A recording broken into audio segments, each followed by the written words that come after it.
L'actualité du jour, c'est aussi ce procès qui se termine à Bruxelles. 3 policiers ont été condamnés ce matin à des peines de prison.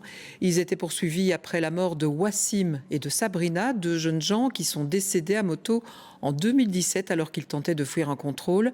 Le tribunal de police estime que les policiers sont coupables d'homicide involontaire par défaut de prévoyance.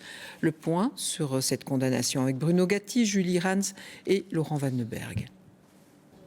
Leurs sièges sont restés vides pour la lecture du jugement. Les 3 policiers poursuivis sont condamnés pour homicide involontaire. Pour les familles de Wassim et Sabrina, l'émotion est palpable.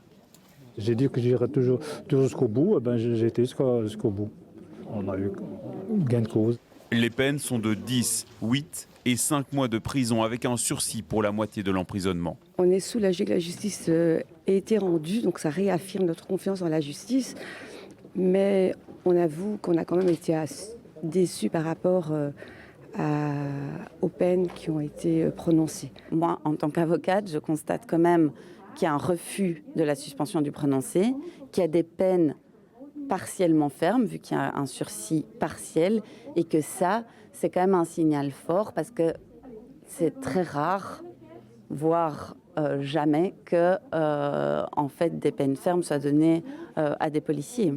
En mai 2017, Wassim et Sabrina refusent de s'arrêter pour un contrôle routier et prennent la fuite. Une course-poursuite s'engage. Le couple percute un véhicule de police positionné en travers de la route. La course-poursuite n'aurait pas dû avoir lieu. Les policiers avaient suffisamment d'éléments que pour pouvoir les intercepter plus tard et pourquoi pas les amener devant le tribunal de police pour qu'ils puissent rendre des comptes par rapport à leur comportement.